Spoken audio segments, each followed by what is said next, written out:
আসসালামু আলাইকুম everyone, welcome to my channel জান্নাত কুকিং। আজকে আমি আপনাদের সাথে গ্রামীণ খুব সুন্দর দৃশ্য দেখাবো।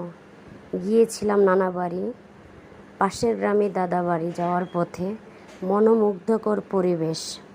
যে ভিউটা দেখা যাচ্ছে সেটা একটা নদী, কিন্তু নদীটা বর্ষাকাল ছাড়া পানি থাকে না। এই নদী আমরা মরা নদী বলে থাকি, অর্থাৎ গ্রামের মানুষ এই নদীটাকে মরা গাঙও বলে থাকে। এই নদীটা দিয়ে বর্তমানে মানুষ হেঁটেই চলাচল করতে পারছে। তাহলে বুঝুন কেমন অবস্থা নদীর। অথচ পানি থাকলে পানি থই থই করে, এত পানি বর্ষাকালে থাকে।